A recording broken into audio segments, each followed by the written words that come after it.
What's going on, everybody? Welcome to another episode of It Resolves. My name is Kevin. My name is Will, back once again in the place where we are, which is here. We used to have a thing we said. Yeah, you said, to be clear, I did not. Yeah, Uh, I used to say it. I don't. Welcome back. Oh, what was it? It was really catchy. Um, Where you're doing it. I remember my name is Will. Thanks for tuning in, watching, listening, doing it however you're doing it, where you're you're doing it. doing it. That was it. There you go. That was it. And it Man, was that would have good. been a better intro. Um, Oh, yeah. Hey. Win some, you lose some. it's It is fine. what it is. We're still Yeah, here. We're still having fun. Guys, exactly. welcome to the podcast. I will go ahead and say I did drop a note in Discord that we were going to start a little bit late this evening. We're actually only 4 minutes late, so it's not really as Yeah, late that's as I thought. on me. But we're here, I'm, yeah. and I'm If you're excited. here, yeah. What's up? That's uh, all I That's all you got. So as the title would suggest, we are going to be discussing the banned and restricted announcement that happened on October 12th. For the record, we're going to be focusing mainly on standard, though there were updates in other formats. Standard is really the big one that we're going to try and discuss here. We're going to look through the cards that were banned, talk about those, talk about some decks that we think may start to lead the pack, at least now that some of these other ones are out of the way. And then Yes, kind sir. of open up the floor for a bigger discussion on just, bannings in standard and as a whole. So do keep hanging out with us. Ask questions in the chat. We'll answer them as we go through. And if any big questions come up, we will talk about them at the end during our little AMA portion. But Will, the most important question before we get started, what are you Hit me with it. drinking? So I'm getting a little clever. I wanted to make a Kentucky Mule, um, but I was feeling a little bit more lazy, and I don't have actual limes, so it's just. I was like, you know what? I'll go halfway. It's just 1-to-1 bourbon and like this ginger brew Yeah. that we got at some grocery store. I think it's Trader Joe's. Oh, nice. So it's just like a little bit crispier mixed drink. It's not just straight liquor tonight. I can't just drink bourbon all the time. I have to sometimes just let it That's be a little because bit. that's because you haven't grown into a full man yet. You'll get there. I'm drinking Glenfiddich Double X. It's because my depression hasn't reached a low yet that requires me to drown. I'm Dude, I've healing been there multiple times. Let's go. case in point. Yeah. Minecraft dude, welcome. He actually hung out with me earlier today. We were playing some Gruul in standard. You play Minecraft, you play Gruul. Okay. Yeah, we were playing standard. So welcome. We're hanging out talking about the banned and restricted stuff. But before that, we do have to do our random card of the day. Are you ready, Will? Hit me. I'm All right, looking let's for see our what we live get. stream channel in Discord to let the people know. It'll pop up. It usually lags for a little bit, so that way it gives it a chance for other people to get in there. I think there's a delay. All right, well, our card here is Elusive Tormentor, which is a 4/4 for 4, rare, 2 and 2 black. Pay 1, discard a card, and transform it. And unfortunately, because of the way this is set up, I can't see the other side. So let's pull this up. I got you, dude. You got it? You got me on the other side? This was the weird. Yeah, this was Shadows over Innistrad days. Yeah, Insidious Mist. You throw up Insidious Mist on there somehow. It's got hexproof. I can't. It's indestructible. It says Insidious Mist can't block and can't be blocked. And whenever it attacks and isn't blocked, which is always, you may pay colorless and a black. If you do, transform it back into Elusive Tormentor. So okay. It kind of flips back and forth and gets in for the damage. Well, I will go ahead and say on the face of it, don't even worry about the flipping it side of things. It's a 4/4 for 4. So in limited, it's kind of on par with okay, it's just fine. It does have discard interactions as well, so like you could kind of abuse that. It's a little bit trickier and Yeah. limited, but it's definitely possible. And on the flip side, I mean, yeah, it's an investment, but I really like it. Yeah. I think I honestly wouldn't play this if not for the flip in limited. I think that turn 4 you can probably get something a little more meaningful out than a vanilla 4/4. That Yeah, is, you would hope so. but the flip side is like Yeah, chef's kiss. That's very elusive. When you can protect it basically always if you flip it. yeah. Because since this isn't actually, wait a minute, the comma. Oh no. Now I have to think about card rules. Can you respond with this? I know you can if it's a mana ability, but the comma makes it confusing because I think doesn't it have to be a colon? We're getting into rules text. Alex, I know you're in here. You're better at the rules stuff. What have you got? Help us out here. I don't know for sure. Because I'm pretty sure. Oh no. Sorry. Yes. No, you still can. So it's pay 1, comma, discard a card, colon. So that's the whole cost. That's to the do whole it. cost. So you would have So, yeah. It's Alex, good. we figured it out. Don't worry You can about it. protect it at any time, basically. Yeah. That's So interesting. I really like this. no, I think it's fantastic. Any constructed viability, or is it really just a limited? I think it's purely more limited focused. It's a slower discard outlet than anything else. Oh, I mean, it's very slow, definitely. So like, I don't, because that would be the way to abuse it, is to make it a discard outlet for something. But I just feel like that's too slow. No, proxy. We were confused about. I was trying to recall my rules text and colons v comma. Can I respond on the stack with this ability? And you can. Yeah. But I honestly do think this has a very like niche constructed spot, but it isn't it's an really at its home and limited. Yeah, but I think in like a Esper or blue-black control, this can be a finisher. Because it's invasive. Like there were better options at the time. I just think if you're going to put it in a constructed deck, that is probably the only place it goes. Yeah, but I definitely think you're right. I think there are just better options. Like it's fine, but it's not as good as some of the other stuff that was floating around at that time.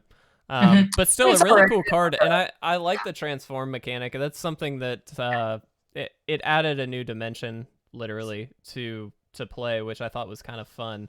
I don't actually recall this card very well, just because I didn't play a ton during Shadows over Innistrad. I collected, but I didn't really play that much. So I don't believe I've ever played with this card. I mean, the whole format at the time was pretty fun. You didn't see this really ever. No, I don't absolutely think. not. It was a lot of more graveyard focused interaction and cheating out our big tentacled lady. Yep, our big tentacle lady. All right, well, yeah, cool card though. I liked it.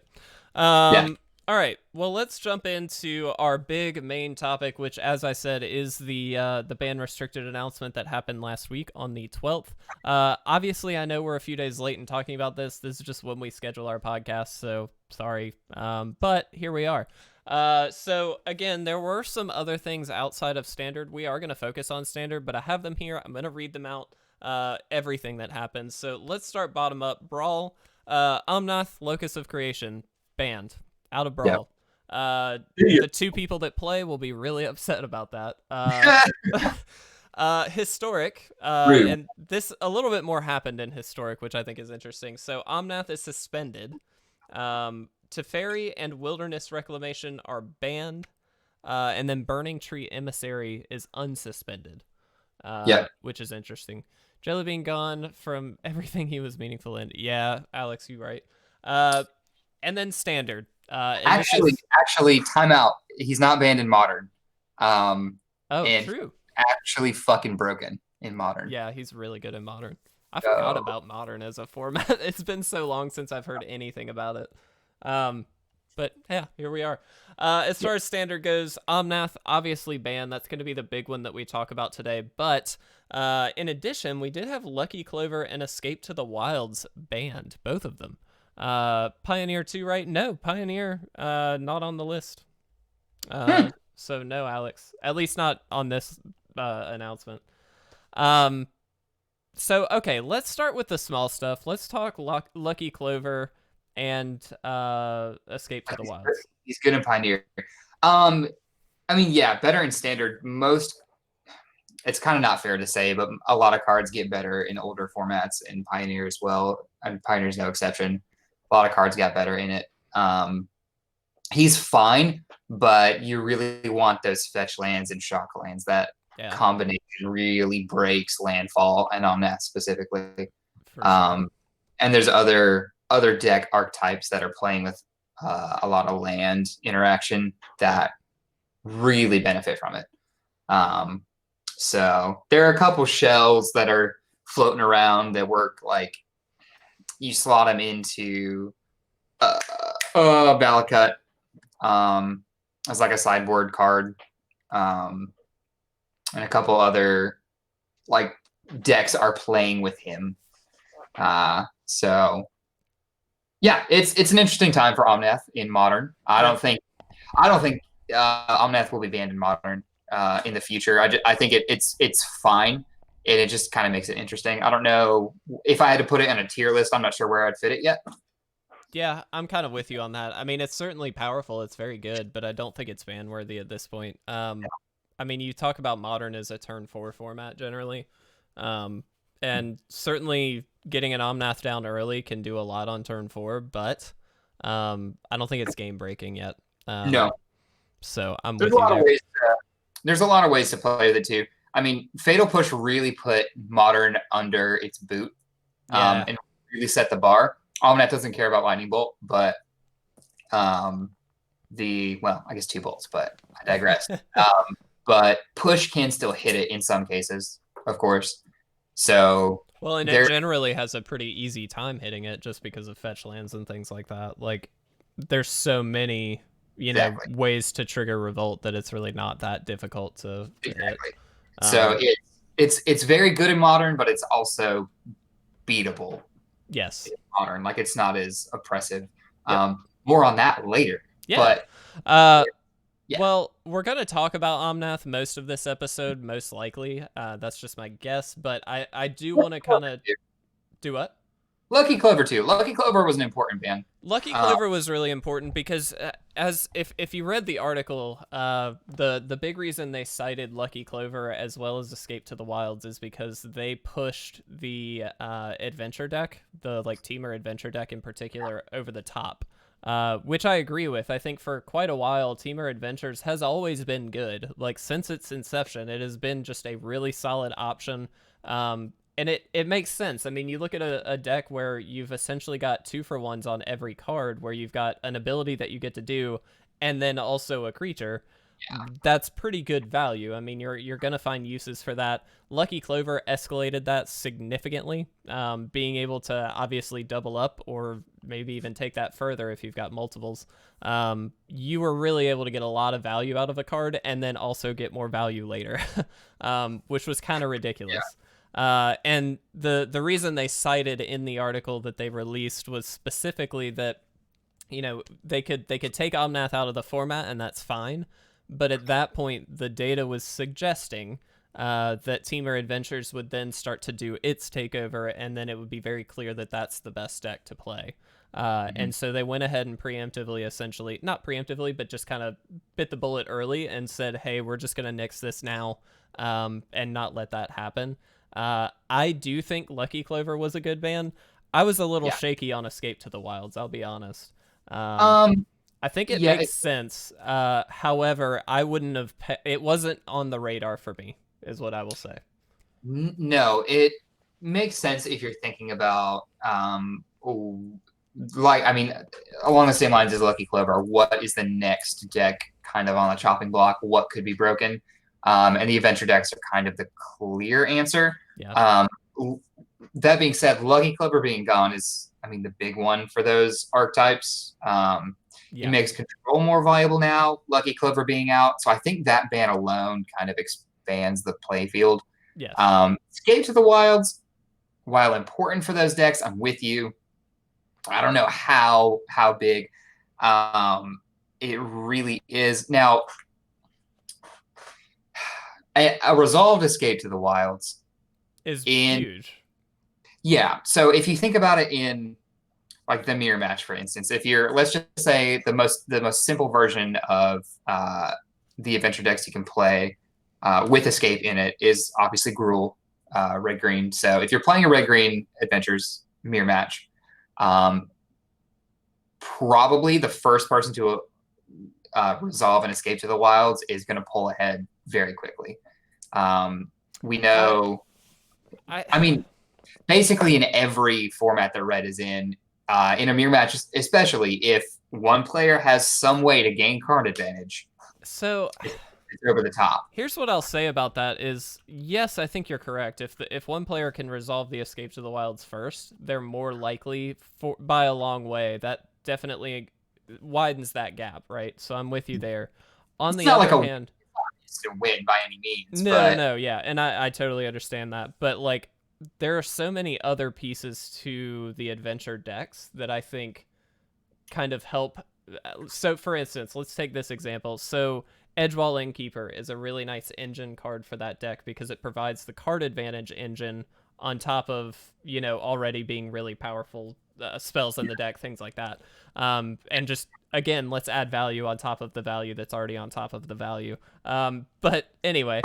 So the whole idea there is like, if you can draw your cards with Edgewall Innkeeper, then yes, Escape to the Wilds allows you to play an extra land for that turn, and it gives you more access to those things. But if you were to take those 5 cards and draw them over the course of the first, say, 4 or 5 turns, and then the other player who did not get their Edgewall Innkeeper instead got an Escape to the Wilds on turn 5, whatever, I guess my question is, and this is a legit question because I don't know, is this a situation where those two things kind of even themselves out? Or is it still advantage Escape because they get to do it all in one turn and they've got more options that turn? I think it's the question of one, how long does their Innkeeper go? Yeah. I think understanding the deck you're playing, you get Innkeeper as soon as you can, and you bolt it, you kill it, you get rid of it if Bone you Crusher can. it if you're in the mirror match. Exactly. So you're destroying their engine first off. Yeah. If one deck doesn't have the opportunity to do that, I think they're already in a losing position. There's really nothing they can resolve that's going to help them. Okay. Because if you think about it, if you're saying turn 1 they resolve their Innkeeper. Yeah. Yeah. If they've gone 5 turns and not been able to deal with it, Yeah, that's a little insane. that's insane. Yeah, that doesn't happen really, but yeah. No, I don't think it's. I'm not saying it's not possible. I'm just saying that if in that scenario, I think one person is already lost. Basically, Okay. it's already No, that makes sense. You know? I was just curious. Also, really quick, not to interrupt you. Not to interrupt you, Will, but to Alex, to answer your question, in the Teamer Adventures deck, Bone Crusher is not actually the finisher. Generally, it's things like Beanstalk Giant just being absolutely massive, or Fae of Wishes being able to trigger it multiple times off of the Lucky Clover and pull whatever you need from the sideboard and either kind of prison trap your opponent and just get them locked out. If they're a specific kind of deck, sometimes you can do that, or just pulling like a giant Ugin or something stupid that's just going to be able to tear up everything. Yeah. So Teamer Adventure, I think, was probably the best version. Oh, easy. Oh, easy. Or color, maybe. I don't know. I think Teamer was safer. It's safer, probably. I don't know what the. It's probably a coin flip in a lot of cases, but yeah. Teamer probably has the edge. Yeah, the fairy is. Fae of Wishes is I'll be honest, I really don't care for Fae of Wishes just in general. Not that I think it's a bad card, because I think it's actually tremendously good. I just don't think it's a very like fun card. Isn't that interesting? So the reason being, I think it's it builds a specific kind of deck, which is fun. And my mindset is to say that this is a good thing, which is to say you could technically build a toolbox sideboard for whatever you find yourself up against, pull whatever you need in, and be able to kind of win that game and have advantage in that route. Yeah. I got very frustrated playing against the Teamer Adventure decks, where they would trigger Yeah. Fae of Wishes, 2-3 times in a turn, and then all of a sudden not just have the answer to whatever I'm trying to do, but also have a backup answer. And it's just like, Yeah. oh, okay, you've locked me out. Like, with one card, you have now locked me out. Doesn't matter what I do, I literally cannot win. So I like it in the like on paper mentality. I think it's kind of cool because it allows for that toolbox thing. But I think with Lucky Clover in the format in particular, I have been soiled by that card. I hate that Sure.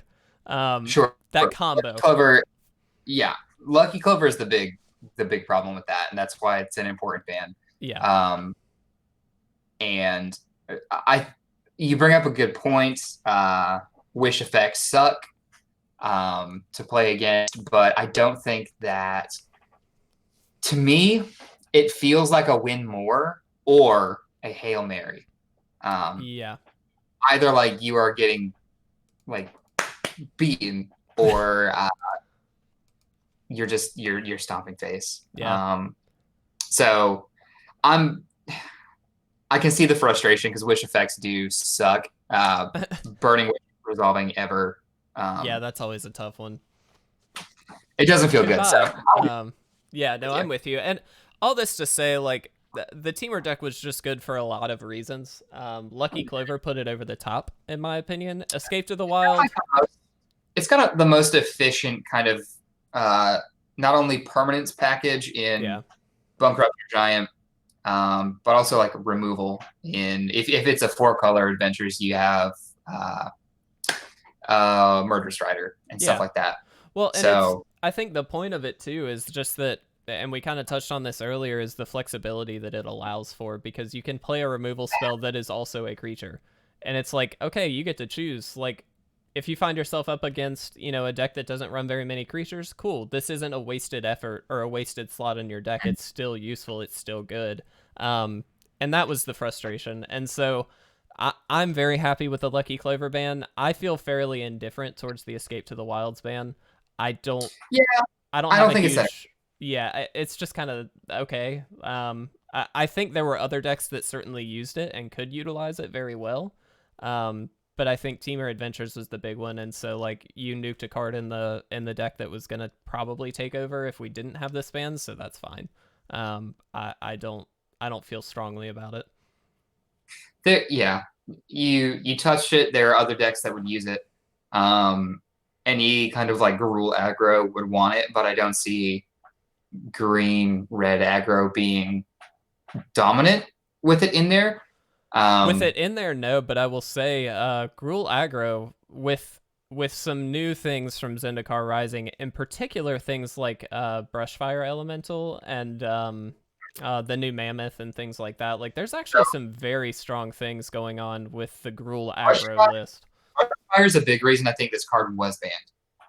Yes. Brushfire is a very cheap card to play. It's a very like consistent threat. Yep. So if you can pitch your hand, get to turn 5, draw, escape, and slap down another Brushfire, I think you're in a very, very, very, very strong position. Set. Yeah, no, I'm with you. And I think you're right. I think we were going to get to this later, but I do actually think Gruul aggro, while I don't think is ever going to be the top deck in terms of tier 1, the best deck in the world, but I do think that was one to watch, only because it's like really relatively consistent right now, and it does have some very serious threats, which is kind of hinting at a conversation we'll talk about later. But that being said, I think that's a really strong deck. And I will say, having played it, albeit on the best of 1 ladder, I went 8 games in a row and did not lose a game. And I promise you, it's not down to my good playing. Like, that deck was very, very good to me. Did you play Escape? Sorry? Did you play Escape? No. No, it was banned. What am I It's saying? banned. But I did play it today on stream as well. I did about half and half. Definitely not as good, but it got me from like Platinum 2 to Diamond 1 or Diamond 4, excuse me. So if I mean that's good to know. Uh, I think we're at a point where Control wasn't playable for a while. Yeah. Playable. It wasn't really competitive Yeah. for a time. Now that Lucky Clover's out, I think that's big for Control. Mm-hmm. Omnath being out, good for the format. Yeah. Um, Yeah. so I think that you have a window of time where aggro decks are going to be the dominant force. Because control decks haven't had to think about the Alex. correct hey control decks haven't had to think about kind of the dumb aggro decks really. Like they had decks that ran Embercleave as a problem, Yeah. and they were dedicated aggro. Rakdos aggro I know has been a thing for a while, but mono red really has a chance to kind of slip in, Yeah. so to speak. So I think there's going to be a time when control looks a little bit better. I Um, agree. but 100%. I think we're seeing that like natural takeover of the aggro decks at the moment. And so in the short term, a lot of the decks that I plan to talk about when we get to that portion are aggro focused decks. That being sure. said, you bring up the point that I wanted to make sure we talked about, which is that later on, this just lends itself so well to such a good control environment where we can get some really, really nice decks in there that are doing what a traditional control deck has kind of done. I say that because if you look at things in the last few, the last season really, things like Teferi up until its banning kind of shut down traditional control decks in a really weird way. And so like while we still got control decks and they were still good, they all were just based around Teferi and like shutting things down. It was a weird kind of thing. And so I'm excited to see now like some of that like, okay, this is basic control. Let's just see how it goes. And I kind of want to see that happen. But all that to say, later on in the episode, we'll talk about that in a bit.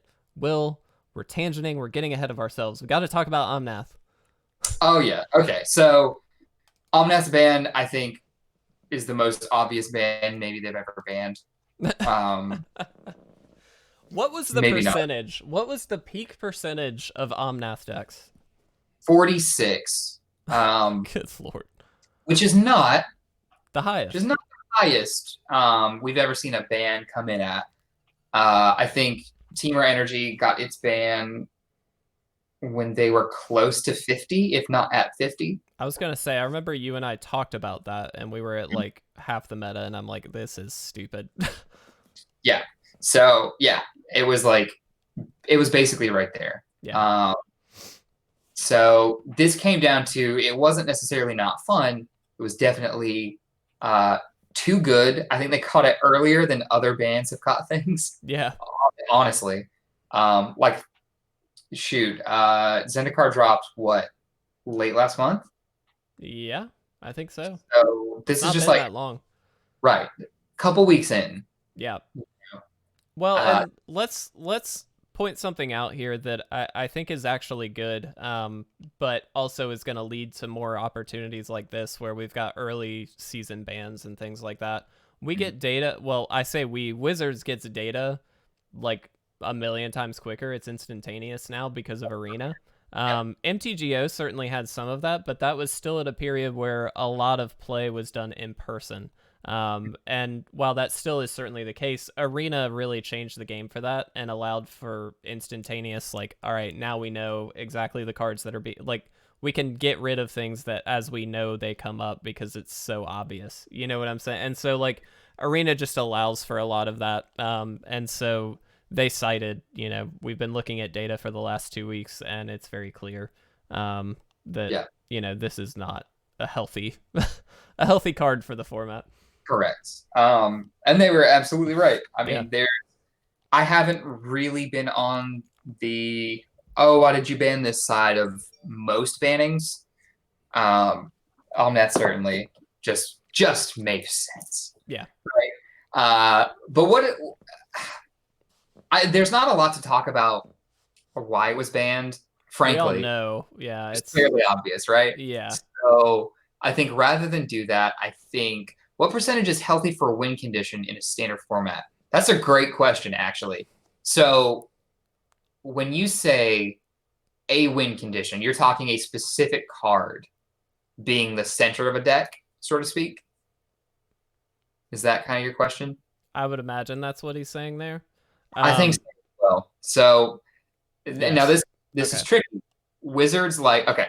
So Wizards hasn't given, well, at least in my recollection, a specific number that is ideal.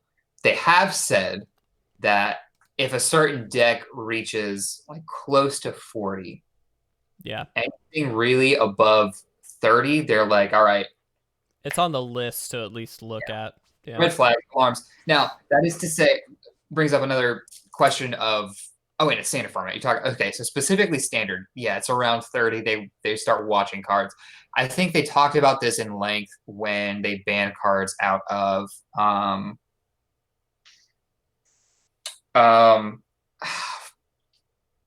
when they banned Felidar Guardian. Oh, that And was Aether Revolt. yeah, they talked about it at length kind of around that time. Yeah. And if you listen to Maro's Drive to Work, he mentions it a couple times. Mm, Uh, so anything around that, they're like, okay, that it could be a problem. It reaches kind of a point. And there's two reasons that a deck played at that kind of frequency is a problem. One, it's not a healthy format. Obviously, that means that there is one deck that's kind of ruling the roost. People will play a deck a lot if it wins, and so if one deck is favored to win more than other decks, they're going to play it. And if that reaches a boiling point, they'll ban stuff out of it, obviously. The second is that it's just not fun. yeah. Uh, Apart from just having a deck that's stomping everything else, if one deck in particular is just being played more, not even necessarily if it's that good, it just means that the format isn't healthy. It's not fun. It doesn't look like there's other viable options. Now, that was a big thing during the God, I swear, I promise you, it is my mission to remember this fucking card's name. Um, What? the Temur Energy card that got banned. Aetherworks Marvel. Yes, thank you. God, we couldn't think of it last episode. No, I couldn't I remember. know. I thought about it after the fact. Like, literally, It's as soon as Aetherworks. we dropped off, I was like, Aetherworks. That's what it was. Funny enough, at one of the FNMs that Kevin and I both went to, we haven't gotten to do that a lot, but one that we Yeah. were both at, in one of my packs, I pulled Aetherworks Marvel the like week after it was banned. So, I pulled a showcase foil Omnath in my collector's box, and it got banned the week after. R.I.P. Yeah. But so the Aetherworks Marvel ban is interesting. It's interesting because its win rate was not that much higher than other decks in the format when it was banned. It wasn't, if you just look at pure data, it wasn't necessarily a better deck. It was, when it was on consistent, it just shut down the game, it took over the game and won. And that alone is the reason why it got banned. Because if you resolve or cast its ability and get your was it Ulamog? What was the big thing they pulled? I think it was Ulamog. I think it was Ulamog. When they resolve their Ulamog, the game is basically over. And it is not fun to like wait until turn, I think it was like 5 that they had enough energy. Yeah, usually it was turn 5 if I remember correctly. Whatever it was, it wasn't fun to play around that turn and like, all right, either you got it or you don't. Yeah. So they had to ban it. I remember specifically, which is something that I kind of wanted to talk about with Omnath, is because you and I at the time were in the wait and see category. Their bands work. Sorry to bring it all back to Commander. No problem, Alex. Commander's the best format. So Commander is a very fun format, despite me never really playing it all that much. When I have, I've enjoyed it. You just need a consistent group to play Commander. Yeah, that's the harder part for it's me. It's hard in our region because a lot of our... Never mind. I'm not going to get into that. Let's not get into that. So what I will say is, like, I remember specifically you and I talking during podcast episodes about the Aetherworks, the Temur Aetherworks deck, and saying, well, there's so many artifact hate cards in Yeah. standard right now. There's so much hate. Why is nobody just playing that hate? And I wanted to bring this up because I think there's a lot of burn and kill options for things like Omnath right now. And so there's stuff that could have been used, to deal with Omnath for sure. But all of a sudden now we're having to shape a meta, and this has come with me thinking more and more about this, my naivety during the Aetherworks time. But like, you look at that as an argument, and I don't actually think that argument works very well, because yes, there are answers 100%, and yes, people could run more of those answers, but now we're going to have two decks in the meta. We're going to have the Omnath deck and the deck that beats the Omnath deck, and that's it. And so the problem becomes you still lose the fun factor, and you're still shaping a meta around a single card. Even if that means you're finding new answers for that card, it still isn't, it's still being shaped by that. And I don't think that that is a healthy way to go, because I do think that that argument comes up a lot. I have made that argument, and I'm not saying it's wrong. It's I think, a very natural train of thought. But where I think the issue comes in is that you're still working around that card. You're still just, okay, I'm just going to make a deck to beat Omnath instead of making a good, fun deck. And I think that fun factor, as we've talked about, is one of the big factors that I just don't think is there when you're building a deck for that specific purpose. Why run big creatures when murder exists? Logical extreme of that train of thought. I think you're right, Alex. Yes. Not to cut you off. No, that's fine.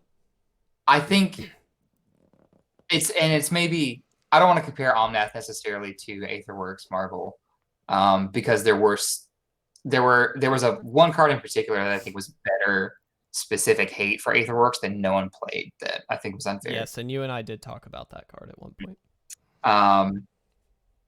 That being said, I think it is natural in really any format to have kind of better cards and best cards, etc. I think you have to plan to answer good cards. The caveat is, if you have the majority of your deck can't be built to answer one card, then you just don't have a deck. You just have like 32 kill spells and some lands. Yeah. That doesn't win. The balance is, can you build a deck that will effectively answer this card? Yeah. And also win in other ways. And that's kind of obvious to say. But I think you bring up a good point, because we talked, and I think this was just last week, we talked about in finals week for the 2020 season, somebody threw in like 3 Grafdigger's Cage in their main deck. We did that. You're right. And like, that is not a norm. Like, let's be very clear in saying Grafdigger's Cage is generally reserved for the sideboard, because it's great against only a select number of decks. Like, it doesn't beat everything. It's sometimes a very do-nothing card. Right. But obviously that player felt the need to have that main deck answer, so they had a higher chance of winning game 1 against the decks that he expected to see there, which obviously he thought was going to be a majority of the meta, and it worked out. He was in the finals, so it makes sense. But that's the kind of metagame call that you choose. Now, we're talking 3 slots. Let's be clear, that was 3 slots. When you're looking at a deck like Aetherworks Marvel, that's a very specific card to answer with a very specific set of artifact kill spells, and that makes it a little bit trickier. When you're looking at something like Omnath, you're looking at just general kill spells for creatures, which is a little bit easier to reconcile putting in a deck when you know there are going to be other creatures in the format to answer. So it's like, okay, this doesn't feel as bad as just throwing like a Shatter in my main deck, you know, not that Shatter's in standard, but you know what I mean? Like, that doesn't feel as bad. However, I do still think there is a very careful balance there that, you know, you bring up a good point. Yeah, it's not about just putting 32 kill spells in a deck. It's about finding that balance and where it needs to be. That's the tricky part. And I don't know, I think there's like a crossover point between where that argument and the argument of it's no longer fun kind of meet And if you get to that point, it's like, okay, we have to stop. Like, we have to ban this card. Like, Yeah. and that's the Yeah. trick. I think it's a balance. There's a good way to make that argument. There's a bad way to make that argument. Like, there's an answer for this card. Just and I think you run into that with creatures specifically, because you're right. Creatures are easy to answer with kill spells. Yeah. But inherently, they do more than artifacts usually. Yes, they're more flexible. They hit more. Yeah, it's a threat on its own. If it's got like engine-esque abilities, it can be a very problematic card. Yeah. On its own, it might protect itself in some way. Like creatures are trickier in that. Yes. So I don't think it's necessarily fair to make that argument for things like Omnath, even though it doesn't protect itself. But you know what I'm saying? Yeah, no, I'm with you. So that's why I don't necessarily want to compare it. I think that's a good point. You can't really. I think that there's just a balance that you have to assume there, and I think when you do make that argument, if you do try to make that argument, just be very careful in when and where you make that argument, because I think there were times where it was probably not the best thing for me to say, and I did say it, and so I learned from my mistakes, if nothing else. Specifically, Aetherworks Marvel. Okay, interesting. Why? So because exactly what we're talking about, an artifact kill spell, there was a spell there, it was red, and I don't remember the name. It was a play on Shatter. I think it was black. I'm looking for it. It was by force. Wasn't it by force? It was like X and red, destroy X target artifacts. No. Also good, but no, there was a pull 3 mana, pull artifacts. I think it's target non-land, non-creature permanent out of a player's hand, deck, and graveyard. Okay. I'm looking for it. Yeah. And that's a more flexible condition, but like if you look at things like by force, it's like, okay, this is a very clear gonna kill an artifact spell. That's not flexible. Like by force is one, yeah. Alex in Minecraft, dude, got you. By force, like it's great at answering Aetherworks Marvel, but it's really only great at answering Aetherworks Marvel at that time. Any other artifacts, sure, but like Aetherworks Marvel was the big one. And so if you look at something like that, it's like, okay, that's not really a good card to have in the general sense. It's just really good against that. Unlicensed Disintegration was one. Yeah, I believe that was correct. Also, Minecraft Dude, what about kill spells, counter spells, and mill? You get into a position where you're talking about control decks there, especially with kill spells and counter spells in particular. Mill is a tricky one to talk about because it's very focused on like if you mill the right card. So it's kind of playing on the luck aspect a little bit more, unless you're turbo milling, in which case you're just trying to do it all at once.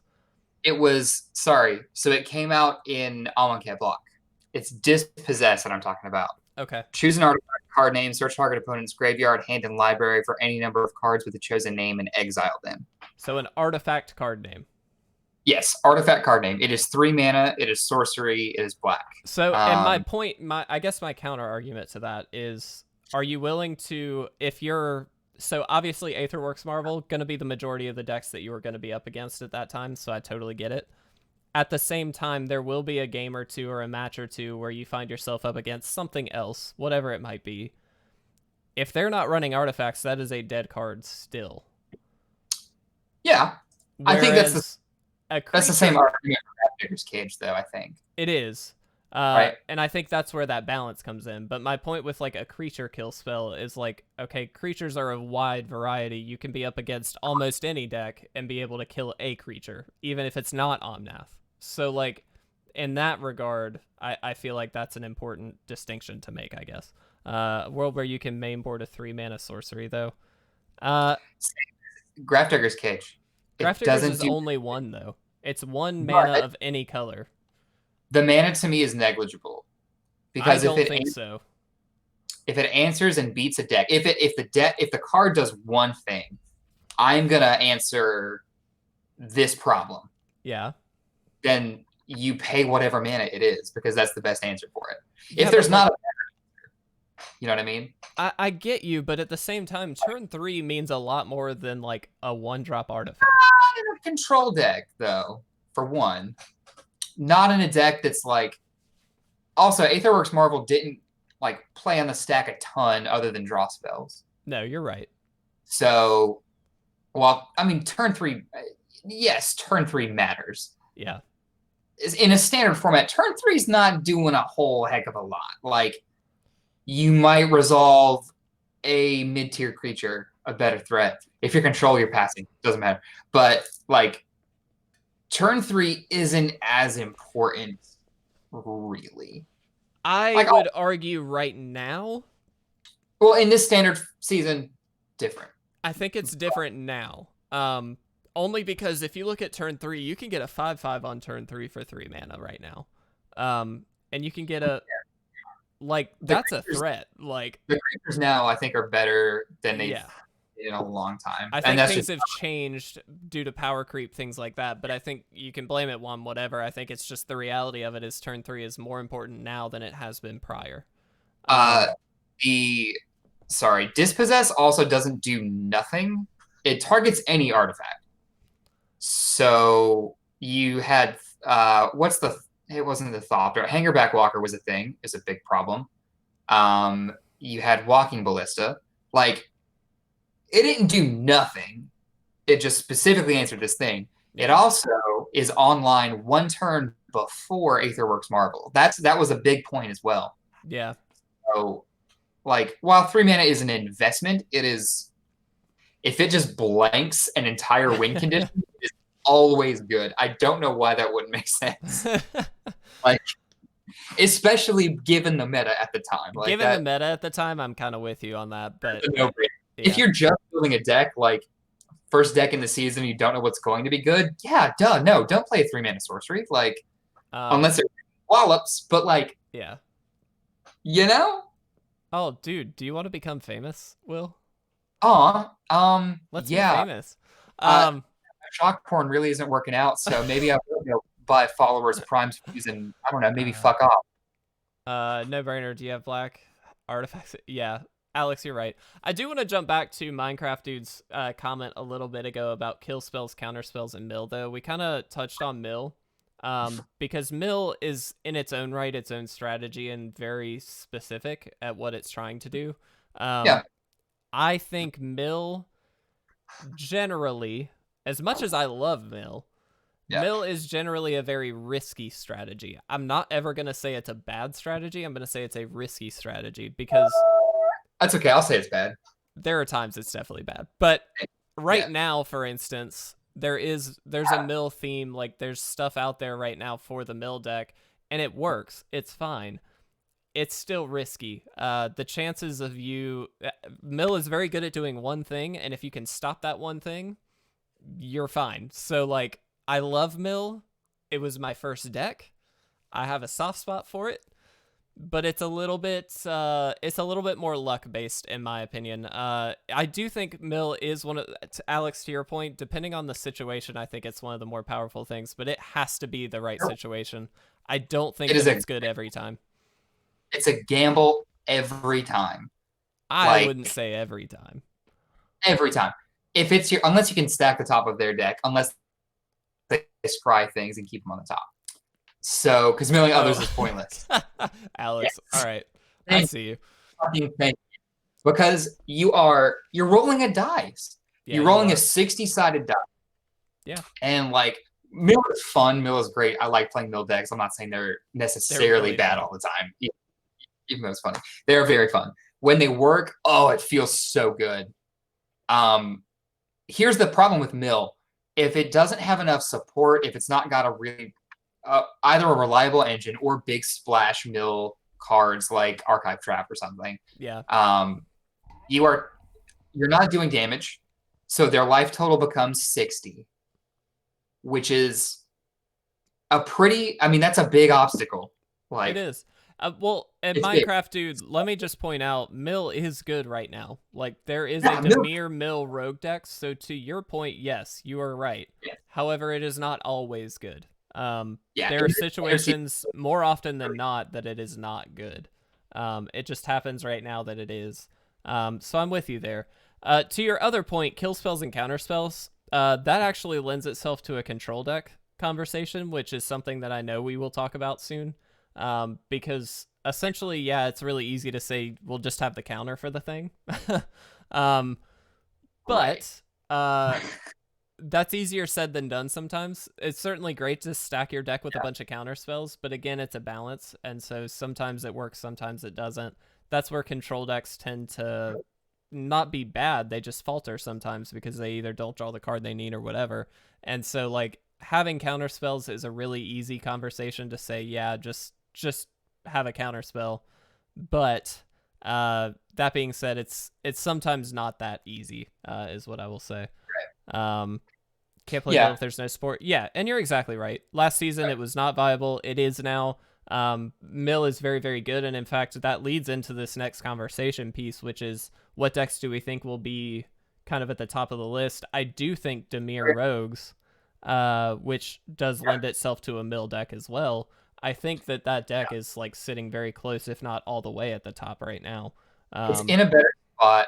I don't know. Alex, we're talking standard, Alex. Stop it. Do you want to, like, before I say this, do you want to really quick, what do you think are going to be like the top 3 decks? So good question. I do think the Dimir Mill / Rogue deck.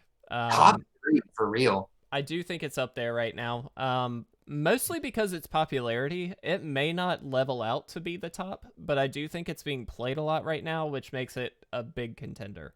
The Rakdos aggro deck is one that I've seen take over pretty substantially with the new Channeler. And I do think that deck is very, very good. It's packed full of answers and recursion, which is really sweet.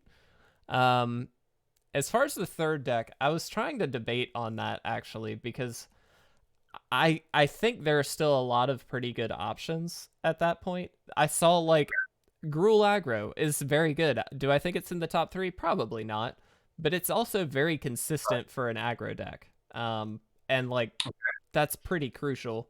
And it has a lot of answers, and it can kind of pop off really quick. So there's something there.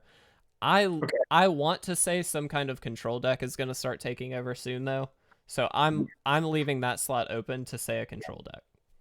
Yes.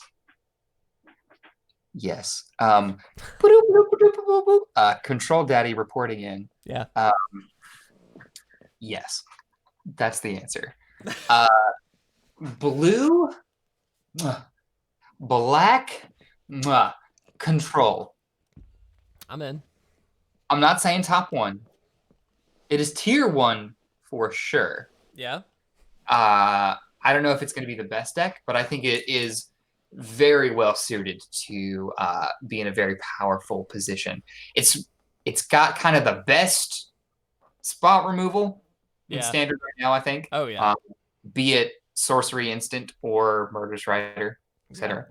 I think it's got powerful mid-range permanents. You got a couple demons that could be like okay win conditions. Yeah. You have new Nighthawk, which I think is just a solid. Dude, new Nighthawk is sweet. Or if you want to just throw all of the permanents out of the window, well, the creatures, I should say, you can play heavy control, and Big Dragon Boy. Big Dragon Boy? The Planeswalker, who's in right now. Why am I blanking on this? Nightgoyf? Alex. No, I'm sorry. Ashiok is... not... Why am I not fucking... You suck at this. No? Ugin. Oh, Ugin. Yeah, just go Ugin. That makes sense. Yeah. Right? Yeah. Vampire Nightgoyf, exactly. So we have too many... Fucking Shark Typhoon is a win con if you wanted. Like, I don't get... You have too many heavy cards at the top end, I think, for a control deck not to push through here. With a broken deck in the mid-range, thank you, Ugin, Big Dragon Boy. Yes, my brain was like... Slug? No, it's not that. What is it? I wish. Minecraft, if you haven't been around for a while, this is kind of our dynamic. I can't remember card names to save my life. Yeah, that's kind of the norm. Yeah, Thank you, that's Minecraft Dude, for jumping in, by the way. um, Minecraft Dude actually has been a call out for him because he's been in the Discord for a while. It was under a different username. We talked about this earlier. But he just joined the stream today for the first time, so it's a pleasure to have you. Thank you for being here. yes. Let me guess. Big Dick Nick. Oh, come on. Don't do that. Was that it? Was that it? Was that your name? Was that your name? Don't be modest. That was your name. All right. Hey. Oh, Okay. Alex. Or, oh, God. I called out Alex. I've been talking to Alex for a long time today. Bing, bing, bing, bing, bing, bing. Hey, Will. Hey. I'm going to ask a favor of you. Are you ready? Yeah, what's up? Cover for me. I have to pee. Oh, easy. Okay. Well, it's fine. This is live. Just go. You're fine. I can just guess Minecraft Dude's name. So Big Dick Nick is off the table.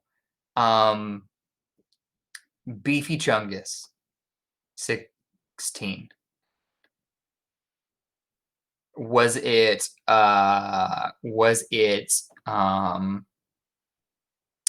Angry Otter 69? Was that it? Was it my third and final guess? Long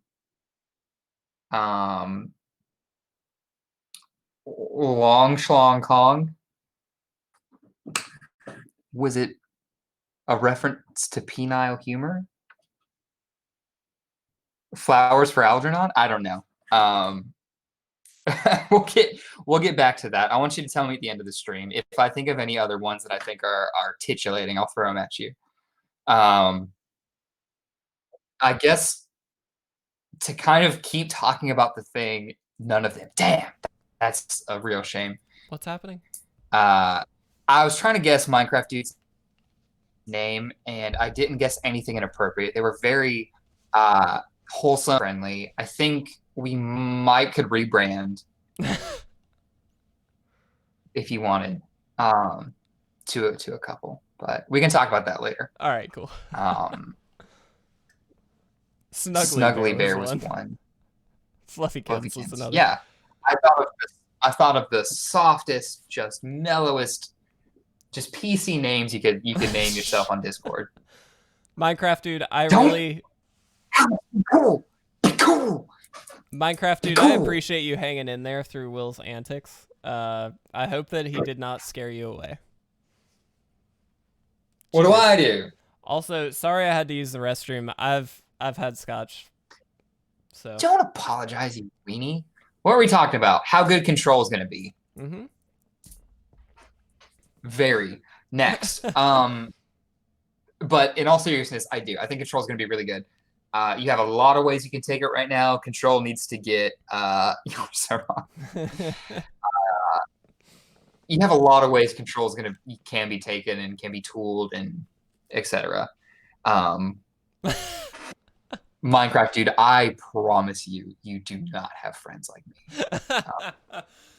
Don't turn this into a don't do this, Will. Control is gonna be good. Yes, Control is gonna be great. Next though, the very simple, just very like basic aggro decks are going to run train for a while. We know this. We 100%. Talked about this. Yeah. And they're going to be fine. What flavor do you want to pick? Gruel is apparently good. I didn't know that. Mono Red I know is going to be solid. Rakdos I know is going to be solid. With Embercleave in the format, anything with red. Yeah. Any aggro deck is going to have at least some legs. But yeah, I think you like froze. Meaty legs. You froze at the best possible moment. So Kev isn't sharing his screen, so I'm chiming in. I'm on Twitch watching this, so it's been frozen for a while. Is my point. Oh, has it really? So whatever. I promise you, I'm not frozen. I'm just trying. Anyway. No, but any aggro deck is really going to be simply Alex used the new busted emotes. right now. Will, have you seen the new emotes? What am I looking at? Who's that? Elish Norn. It's the hype emote. Subscribers get it. Oh, that's so dope. Isn't that I haven't sweet? seen the new emotes yet because that's fucking great, dog. Isn't that cool? What are you hype about? Are you hype about how good aggro is going to be? No, that's dope. Yeah, aggro is going to be good right now, but I do think there is an opportunity here for control decks in the mid to long term to kind of take over. I think a specific control. I think Yeah. blue-black in some flavor and smattering is going to be the best option to go with. I don't know. I'm not convinced that white is very strong right now. Just honestly, I don't think that it's great in the format as far as control is concerned. I think you can talk about some Selesnya decks, and that's great. Selesnya is fun. There's no Selesnya control deck, though, obviously. So. No. The Selesnya decks now tend to be enchantment focused. I think with things like Setessan Champion and Archon, it's like, here, let's just go whole force on the enchantments theme. And they are good when they work. But do what? Nothing. It's fine. Yeah. I think you're right. Don't worry about it. And they're very fun, but they don't always work. I do think I want to see something a little bit different. So this past week, I played an Abzan reanimation list focused around Eerie Ultimatum, which was really, really fun. And it worked here and there. It wasn't consistent, but it was still a really fun time. I think with some optimization, we could see decks like that have a moment. I don't think they will hold. Generally, a more focused play pattern is kind of the way to go. But for the time being, while the meta is kind of figuring itself out, we may find a quick little lull of 1 or 2 weeks where we can get some really fun decks in that will not be tier 1 at the end of it, but will still be really fun. And so I'm excited to see what people brew with in this portion of things, because I think this is the opportunity. Yeah, we're in a period where I'm not going to say like anything's on the table, but there are a lot of things that you couldn't play before that are on the table. Yeah. It's not going to be very long because no. But I think there's a lot of options that you can touch. I think so and too. Feel, touch, taste, and feel. You are now officially frozen, by the way. No, I'm just standing very still. Oh, okay. You're very good at that. Well, let's jump into the bigger conversation here, if I may. If I may segue us into the kind of final piece to this. From? Why are we here? Where are we going? Those are the bigger questions. Those are the bigger questions. I wanted to talk about the fact that we've had, and this is just a big topic. We've talked about this before, but the fact that there have been so many, if you look over the last, especially like 2 years or so, we've had so many standard bannings, like more so than literally ever by a long way. And my question is, first of all, what's the cause? But then second of all, why is it not stopping? And now I know, for the record, we've talked about this before. 2 years is generally how far ahead Wizards is of us. So they're already working on the set 2 years in front of us, and like that's fine. So adjustments can't be made immediately. We know that. That's fine. We've reconciled with that. Like we know that. That's part of this. However, we have kind of reached that cusp where we would expect things to kind of start mellowing out. In terms of these standard bannings, I was kind of hoping Zendikar Rising in particular might be the start of that. I get it. We're very close to that line, so that may be a bit of a premature assumption on my end. However, obviously standard bannings are an issue. They have been an issue for quite a while. I don't think having so many of them is a good thing for multiple reasons. But all that to say, what are we doing about it, I guess, is my question. I mean, I'll roll it back, I guess, to the first part of that, which I think is like, what's the cause? Did you ask that? Yeah. Am I just crazy? So I'm going to kind of give Wizards a pass. I know that, but I'm going to chalk it up to I think that they want to make good cards that are fun to play with. They want to make Oko. They want to make Omnath. They want to make Aetherworks. They want to make fun cards. Yeah. Those are all, in a vacuum, fun cards. I think that in their like passion, in their haste, they don't necessarily tone it down for the format. And maybe that's just the ignorant, like, oh, it won't be that bad. Like, no, you have a play design group. You know how strong these cards will be. That's thinking yeah. that, assuming they do their job, like that it's written on paper. Now, anyone who would say, oh, play design isn't doing their job right, I'm going to like pump the brakes a little bit. Yeah. You have ex Magic pros, Magic designers, like content creators and visionaries of the game on the team. Like, if you think you can make a better deck than those people, fuck right off. So they have a play design team. I believe they are doing their job and saying like, all right, these are the cards that are going to work and be fun. These are the decks that are going to be played. Wizards doesn't necessarily have to listen to them just because they have this team in place. Like there's a lot of things we can't assume about the team that I don't think we should. So we'll get that out of the way. I just don't think that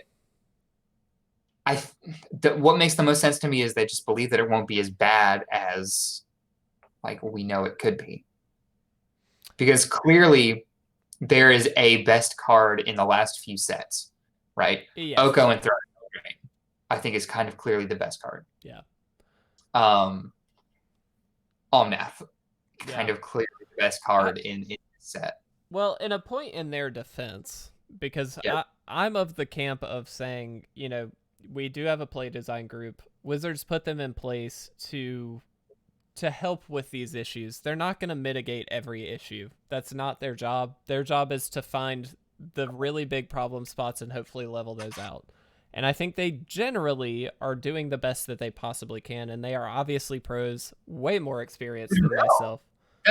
We don't know. There's not a live stream, right? Like in the Panda Cam. You know okay, yes, but they were hired for a purpose, and they were very explicit in their purpose. So are the game designers. They're breaking the game. Like, all fair. I think you can make that argument ad nauseum. Is all I'm saying. Sure, but my point is, I guess one thing in their defense that I was going to bring up was that, you know, they're a select group of people, and I don't remember. I apologize. I don't have the exact number, but I believe it's less than 10, if I'm not mistaken. So they've got less than 10 people on a play design team that's testing a game that's going to go out to millions. You're going to have variance. Okay, when you're going from like 10 people, let's assume it's 10. You're going to have things that happen that you can't plan for because you've only got 10 people. So I'm saying in their defense, like, yeah, they're experts. They're the ones that are going to find these issues.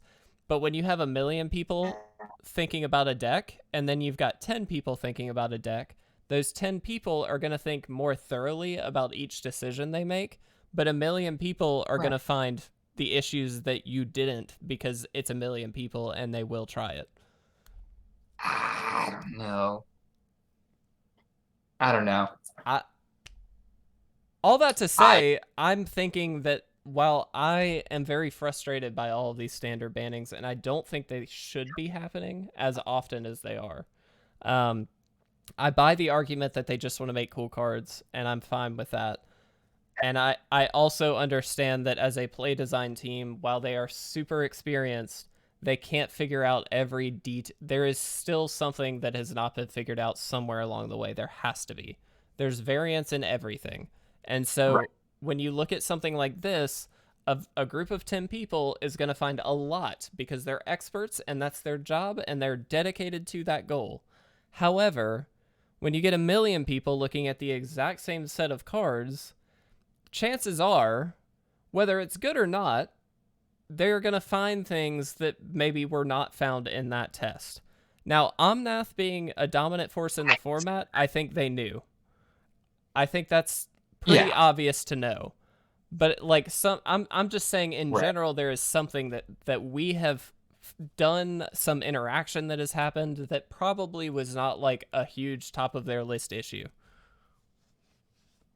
Here's so when the play design group was made, it was after the Felgar ban, right? Yes. When Wizards like accidentally printed an infinite combo in standard, Accidentally. right? I mean, Morrow said it wasn't intentional, right? Good. So I, they didn't have a play design team. I don't think that they thought it through, okay, but honestly. they tested, like they had to card Um, test. I mean, come on. they tested, but like they didn't have a team again dedicated to do it. Since then, we have not had a game-breaking combo. I think the closest you could say is like the infinite turn combos off of Oh yeah. Um. it's Oh, it was seven the mana, promo, like buy a right? box promo. Yes, Somebody thank knows you. in It's chat. that one. Yeah. Mhm. But that one wasn't unintentional, is my point. For Yeah. one, like the format was kind of Nexus. Thank you. Nexus of Fate. Uh, yeah, Nexus to Fairy, etc. They they knew about it and Yeah. like they kind of planned for it. They think it was going to be the dominant, banned it anyway, which is good. It's not fun to play against. So I just think we're in a different. It's going to sound kind of earthy, crunchy. We're in a different like time period of like understanding what is fun and what isn't fun in Magic. Um, we get to do broken, busted things like Nexus of Fate. And while you're playing it, it's fun, and while you're not playing it, it's not. Just period. To balance that, so it's tricky. I, I mean, that Um, balance, though, I think is the important thing because at some point I you. don't think though that like I think that people who get the cards for 2 years and like design the set, I think they know the interactions. I think they have to. They don't get them for two Like, years, though. Not for a full 2 years. no, but some of the people on the play design team are also game designers. And so maybe Oh, they're no, not as yeah. dedicated as they could be. I get that. But, like, So my point is, like, I think that they're 2 years ahead of us, yes. But in that 2 years, they're releasing how many sets now every year? And they're playtesting all of those sets. Now, I say all of those sets, many. at least all of the standard sets. Right, yeah. All the sets, not in a vacuum. They look at the whole standard block and play it and see if it's healthy or not. Sometimes it is. Sometimes um I I just don't buy that like they can't figure out what's going to be good and what's not going to be good. I I think think that they they know figure what's out going to what's be. going to be really good. Yes, I agree with that. I'm saying they don't find every single thing, but I think nobody ever finds every Okay, single well, thing.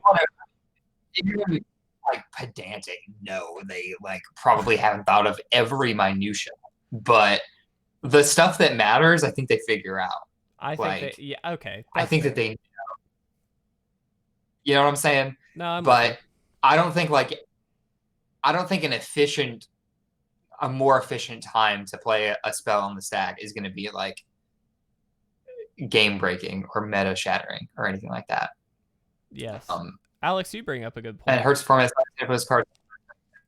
No, yes, they do absolutely because there are some cards that they print that are clearly like, all right, a commander card or something.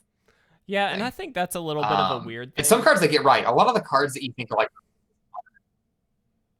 Oh, sorry. yeah. What I else? think When do they give them to? That's a tricky. I don't think it's that tricky though because they have every option in the book now. I think in previous years it's been a bit tricky, but now they've established themselves as doing a modern set. They've established themselves as doing a draft only set. They've established two-headed giant sets. They've done a modern master or a modern horizons, which introduces new cards to a modern format. They could do whatever they're doing. There, Commander Legends, like they have every option in the book if they just wanted to print but it in the right set. You're they don't frozen. make it as much money as standard though. So So Well, can you hear me? yeah, we can hear you. I agree, but Hello? like I'm Okay. at that point, Well, like standards, they're cash. I mean, yeah, but that's such a kind of So shitty thing to do. they're a business. No, I get it. I'm with that. But I you're don't sacrificing long-term business if you're doing stuff like that.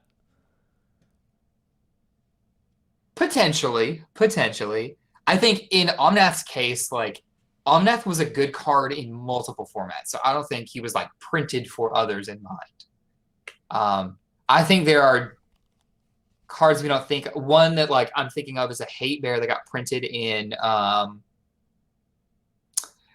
Boats and Pirates, and there's a Magic Vampire, and there's a Ixalan. Sun somewhere. Yeah, there is a Hate Bear in Ixalan. Um, that like was fine in Ixalan, but like okay, that could be in the Hate Bears deck in Modern. It was that good. It was good enough. Well, even Mind Sensor was a reprint also, so that doesn't count. But like there are cards that. What was I saying? That went well. Um, I have. I just think that we have options for product at different times. And yes, I'm with you that like standard product is going to sell higher than any other product. But I think that there's a world where they do it better and be more consistent with it, because I do think at some point you're sacrificing the confidence of a standard environment by putting really crazy good cards in a standard environment.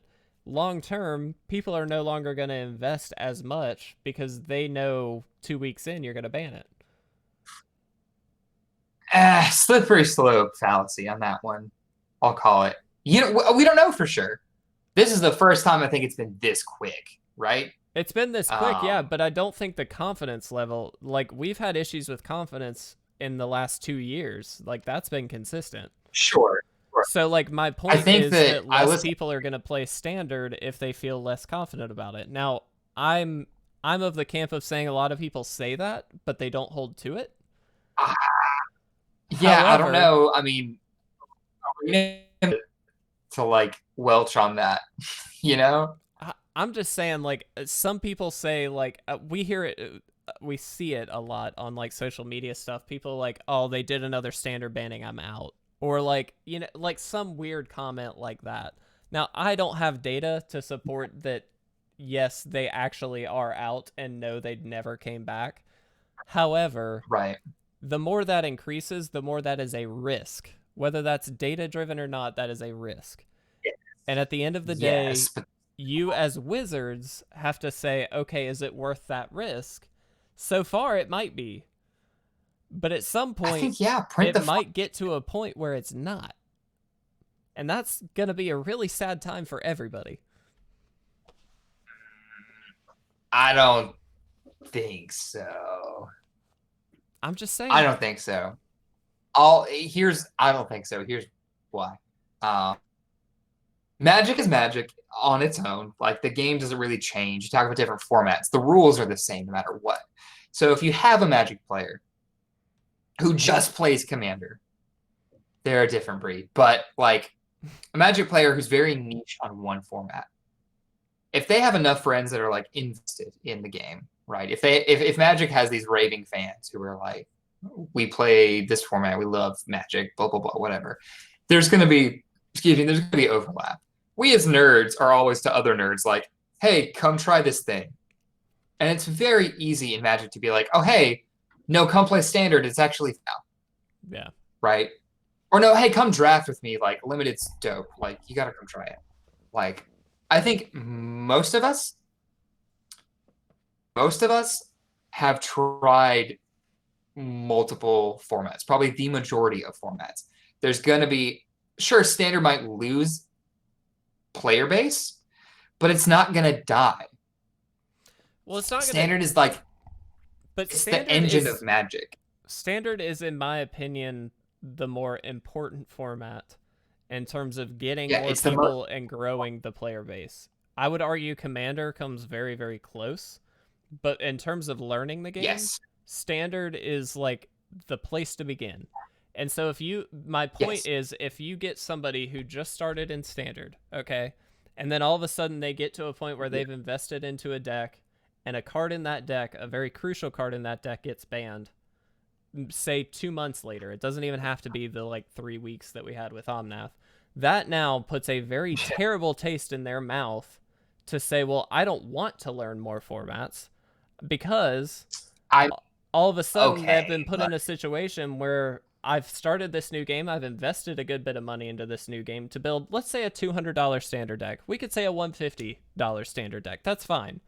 But my point is, they've invested some amount of money in a game that is very investment focused when you talk about secondary markets, as Alex is talking about, and just the value of a card. And then everything in that deck tanks in value because of one card. And so you get a $150 deck going down to, say, $50. And now you've lost an investment. You have lost a deck that you can no longer play, and the only reason to play the game more is to invest more.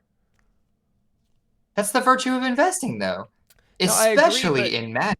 I agree, but the point is, in a standard environment, an issue like that is going Yeah. to turn people away from the game. I get it. It's an investment. I collect here. But my point is that you Right. lose a lot of player bases, or a lot of players, excuse me, because of that kind of interaction. And it's not exactly that every single time, but it's close. And that's a problem. Arena begs to differ. I don't Arena is one of the most popular, like, if you want to talk about not Magic in general, like Arena is one of the most popular games, quote unquote, to play well, right now. yeah. Right? Arena is making buku dollars. Yeah. Like losing player base. They have lost physical player base. COVID is a thing, so that's like well, an yeah, outlier. COVID is a huge outlier, but yeah, I'm with you. Tournament participation was down. That being said, like Arena is thriving. When Arena launched in a couple of weeks, it like rivaled Hearthstone. Yeah. It's not going anywhere. They are not like losing player. The danger is you can't assume that people are going to leave until that they do, because then you're betting on a losing market, and you never want to do that inherently unless there are multiple indicators that that's going to happen. And what's tricky is banning one card is one indicator. You don't know that that's going to be the thing that tips the domino stack over. You don't know. I mean, yeah, but like we've heard all the time. I think it's fairly common to hear, at least, that like all these standard bannings, in particular, a lot of the standard bannings are like, they suck. I'm not saying they're good. No, they're but not I'm fun. even saying to the point where people are like, okay, this is getting ridiculous. Like, I am out. Now, to your point, if you don't have the data to support that they truly are out, you can't count it. So I'm with you. I don't know. Or will go out. You can't assume that they will leave inherently. Leave all the time for different reasons. You sold out of Magic at one point. I've sold out of Magic. I've sold out twice so far. People leave. Right. Like, you can't ever, that it's going to change for different people for different reasons. Like, you can't assume that people are leave. I just think that is a relatively silly thing to leave the game over, and the fact that it's an opportunity to leave the game over that many times in the last 2 years is not good. Is all I'm. Well, I mean, the natural counter argument that I didn't think of is someone saying, this format isn't fun to play. You have to play this one card. Wizard says, hey, we've banned, you can't play it anymore. Someone says, oh, shoot, wait, that broken thing isn't in the format anymore? Maybe it's fun now. It's a fair point. That's just as much assuming as, oh, this isn't fun because I bought this card, now I'm leaving. Like, we don't know. Commander's always the answer. I wish we had data to support. Just to know. Yeah. Like, not even to prove one side or the other, but just to know. Like, it'd be so helpful to have that data, but we just can't have it. Well, are they a company? Because I think a good way to see is just an earnings report, right? But that's getting into investing that we don't. Well, This and is yeah, not, like if they this isn't a diversified, show. yeah, we're not MTG Finance, but like if they diversified income sources, so like Right. MTG Arena year, like obviously their revenue went up, but also their expenses went up. So like you got to look at net over both, and like that's gonna be a tricky thing. Um, so I Fair. don't know. Commander is the self-policing format because it's generally based on playgroup, at least in my experience. CEDH less so because it's competitive, but like when you look at just Commander, like it's self-policing. If you just have a playgroup and you're just like, we just can't play that card, it's like, oh, okay, that's cool. Like, all right, Well, easy. that exists. There's also a ban list, right? No, there Like, is. it's No, fair. and that's why I'm saying CEDH in particular is separate because they have to follow the ban list. But I'm just saying, like, in general, if you're playing Commander with just a friend group, it's like, oh, okay, we can just do whatever. That's true. That's true. All that to Commander say, is the answer. Commander is a lot of fun. Minecraft, It yeah, saves magic. exactly. Just Commander. Yeah, Commander. I just wish we had less I standard think like bannings. That's the end of the day. What I appeal of don't want. Because the bannings suck. Like they're not fun. You print a good card, let us play with a good card, damn it. Like that's what we want. I get it. But we also want a healthy format. The spikes, the really competitive players, they want a competitive format. Yeah. These broken cards don't lend themselves to that. Like these bannings suck because it cues or it signals unhealthy events in Magic, right? Yes. Things we don't want to happen. All that being said, like the appeal of Magic is still there. The game isn't going to go anywhere. No. I think the actual like mist. What am I trying to think The of? fun part of Magic. Mystique. Thank you. Of pre-releasing and like all of that stuff. That will not go away. Pre-releasing is the most fun. Drafting is the most fun. Those kinds of events are the most fun I think you can have with Magic outside of actually going to a Pro Tour or a GP or something. Yeah. Like, those will still be there. We got to take the bumps. And that's all of these bans. Inherently, I think that if they're willing to ban something and change something, it means that they're trying to get it right. And that inherently is good. If we can't control, I learned about this in Buddhism, if we can't control the thing that's happening, we can only control how we react to it. Yeah. And so while we might not be able to not print busted cards, we can like enjoy the good parts about the format. And if Wizards is trying to fix it, like I'll give them credit to that. Yes. I wish they didn't ban so much shit. Yeah. I just because I want to play Omnath. Omnath is one of my favorite entities in Magic. I love Omnath. Super cool. Yeah. But I don't know. Yeah. It just I just wish we didn't have to, and that's my only thing. I think it's great to say that they're making efforts to make it good by banning things because that does make the format better. I'm totally with you. I also wish they put the time and effort in. Yeah. Not saying they don't, but I just wish that they to not even have to have this. You know what I'm saying? Yeah, you're right. So, and that's my the thing. Dream. To take it a step further would be to say that, and that's my only thing.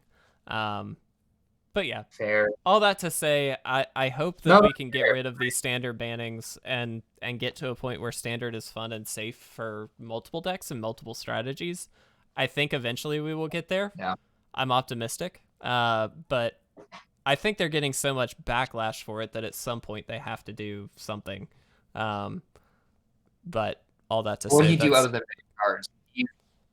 You just do you like cut off?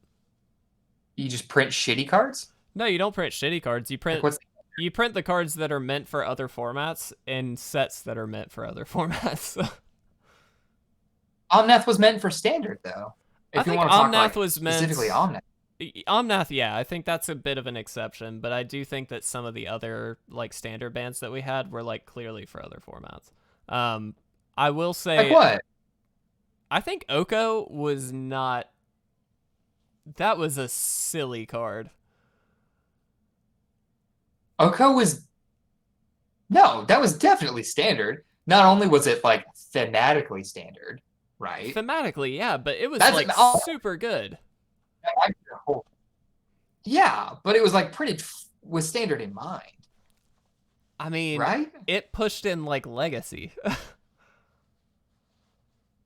I think they Yeah, had to cards are have going to do known that. that it was going to push in Legacy. Like, Legacy, the power level is a lot higher there. It's such a small portion of their player base. And just because a card is good in Legacy doesn't mean it's good in Standard. Duress, for example, Okay, is yes. not like. But a Planeswalker with flexible abilities is going to be good in Standard. Like, we know that. Yeah. Uh, Yeah. Minecraft dude, no, I disagree with that. More Eternal formats would cause the downfall of Standard. I don't think so. I heavily disagree. Yeah, Um, War of the Spark Karn, I don't know. War of the Spark Karn was very good, but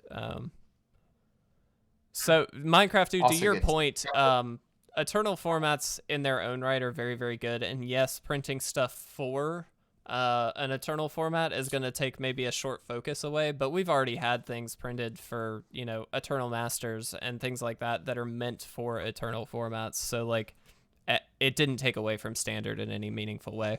And I think that the price entry for Eternal formats, where you look at, like, specifically Legacy and Vintage and even Modern, is just so much higher that at some point you just price people out. Which is a little bit tricky and not necessarily a good thing. That's a whole other thing. But I do think that there are barriers for entry that mean that Standard is still the most accessible and the easiest to get into, and so you're not gonna push out of that. Yeah. That's the big thing about Standard. Standard will never die, honestly. If Standard goes, Magic as a whole will go. Yes, I agree with Honestly. that. I definitely agree with that. Yeah, nothing has more recurring value. No, yeah. I mean, look at any TCG game, like Pokemon has a standard thing. Like, everybody has a standard, which is the newest set, and that's how they push their newest set. Price is why I don't play Modern. And Minecraft, dude, that's the exact point that I'm trying to make. Like, they could print a Modern set right now, and it's going to be more expensive, and if it's pricing you out, you're not going to buy it. And so Standard is still your best option. So, like, no, it's not going to price people out, or it's not going to shove Standard out. It's our set, by the way, is restricted in Vintage. To answer that. Yes. Because of the static ability. That static ability, man. Oh. All right. Yeah. Well, this has turned into a heck of a conversation, I will say, but we are also an hour and a half in. That's about our time. I mean, we've been pushing it. Well, I will say we do have, if I can get the camera working. Hold on. Let's see if it actually works. Also, feel free to ask some questions while we're doing this. But we do have a little pack opening here. Let me do some of this. Let me do a little bit of this. If I can get it. Great. If I can get it. All right, Core Set 2020. Let's go. Let's open a pack. Oh God. Yes, sir. Core Set 2020 was Narset's great. Yeah, Narset is very good. How? All right, Glaring Ages. Mu Yan. If it's Mu Yanling, I owe you a drink next meet up, Alex. Blade Brand, Dawning Angel, Brightwood Tracker. How cool! Some Planeswalkers uncommon. That was a cool set. That was a cool set. Just thinking back. Frostlinks, so far the pick, I would say. Aether Gust. All right, probably the dragon now. Oh, well, Sorin.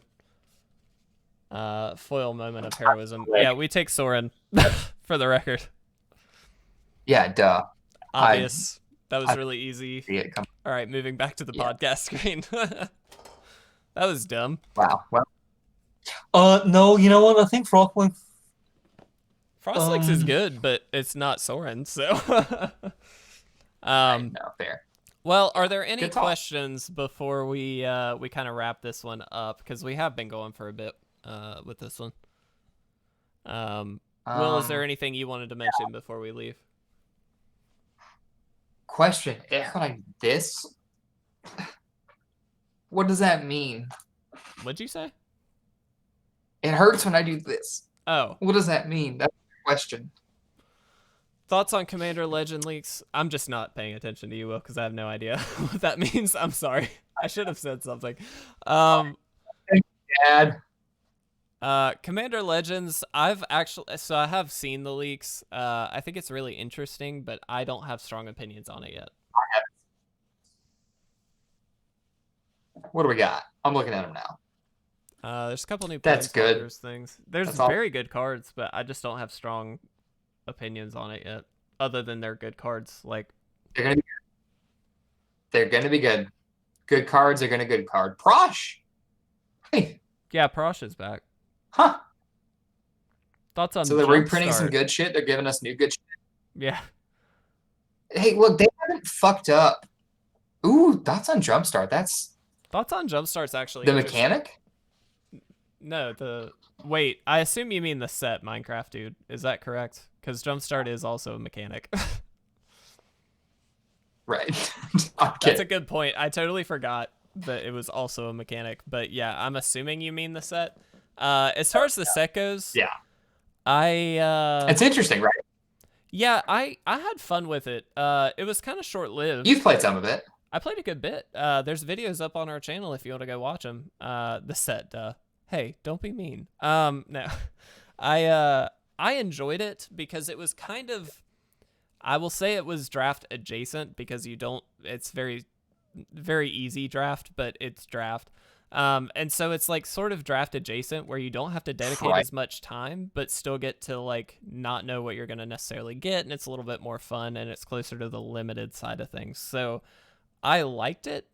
What I will say is eventually you get very similar combinations a lot of the time, and it starts to get a little bit monotonous. It's not to say it's bad, but I think it was definitely a more successful idea than something like Battle Bond, which I put in the same kind of gimmicky category where not gimmicky in a bad way, gimmicky where they're picking on a specific thing and making it its own set.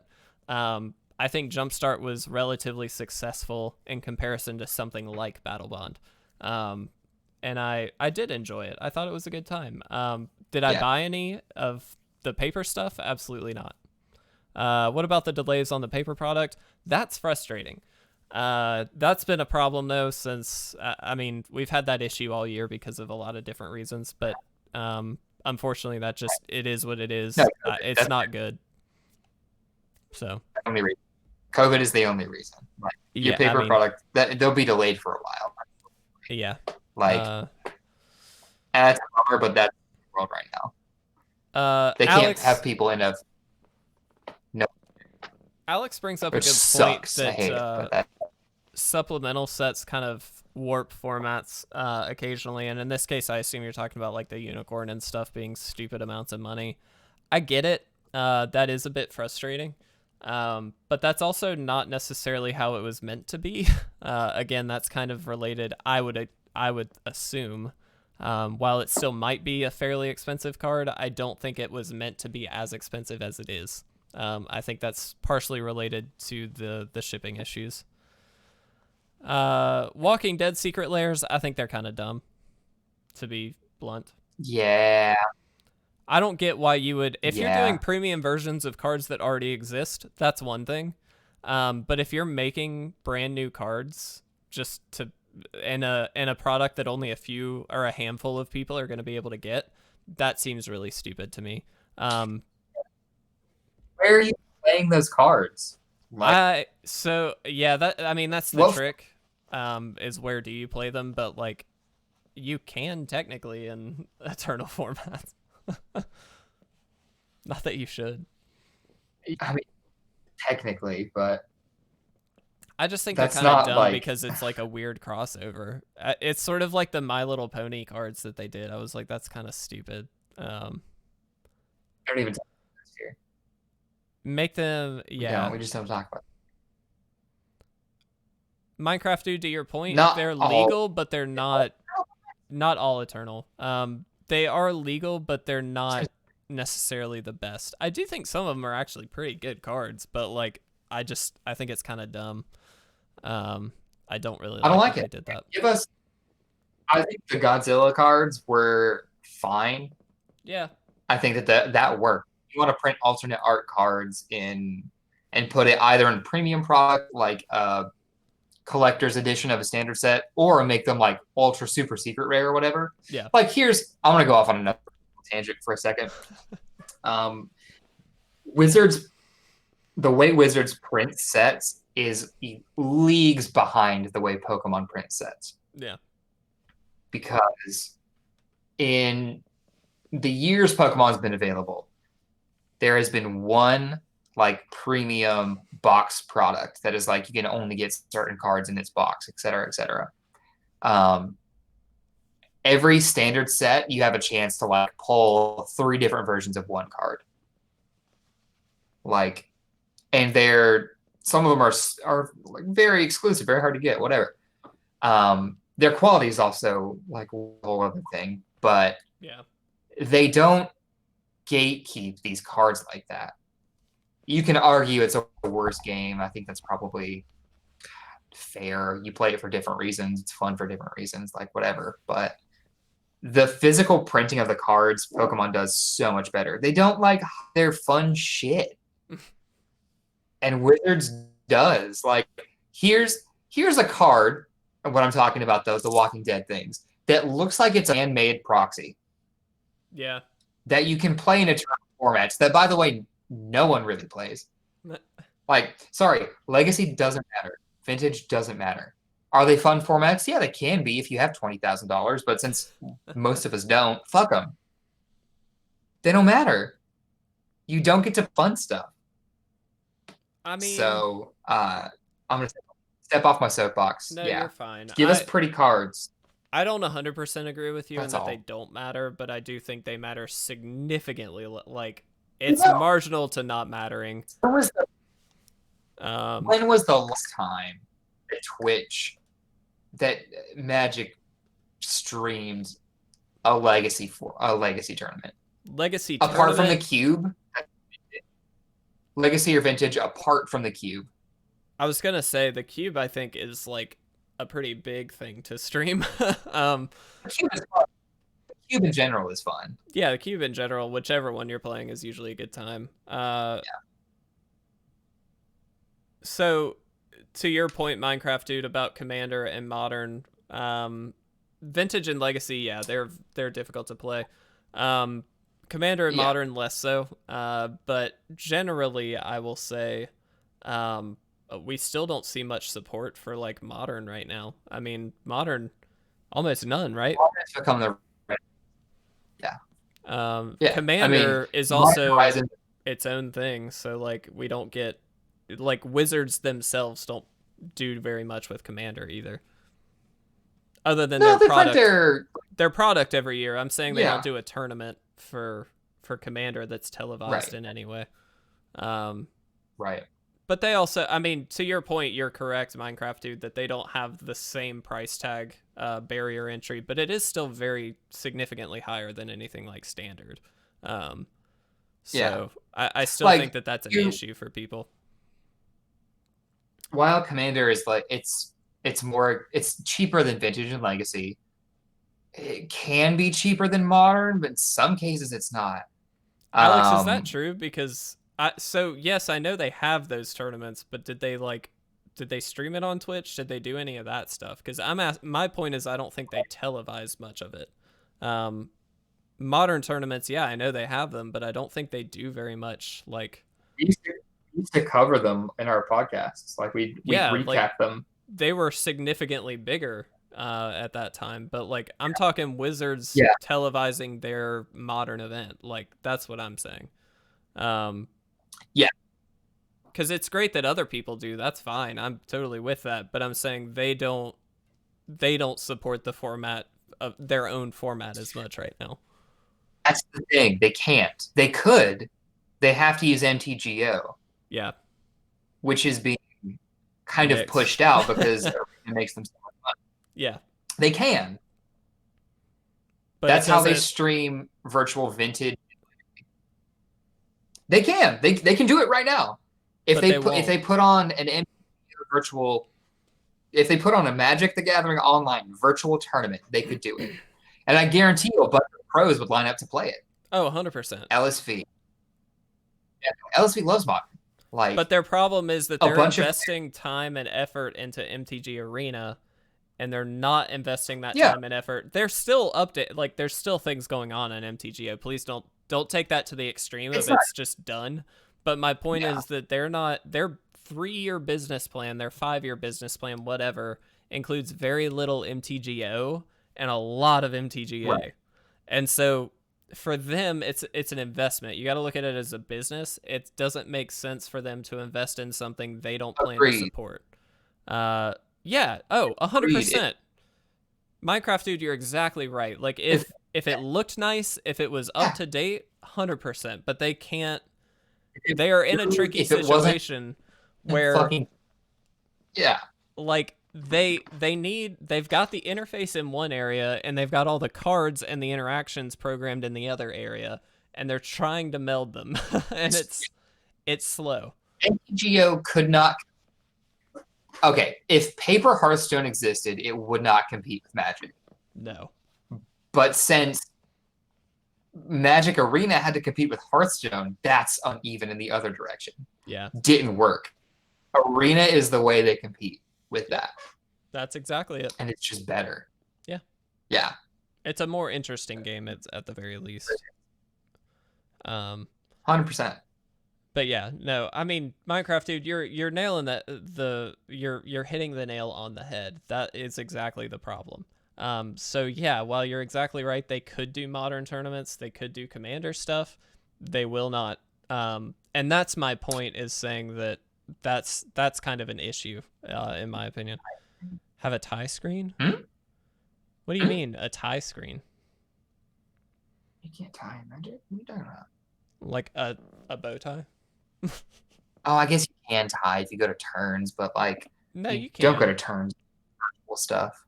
I've drawn. Yeah, it says draw, 100%. How did you draw? We both killed each other. How? It was like it was, oh god, I can't remember. This happened once to me though. It did happen.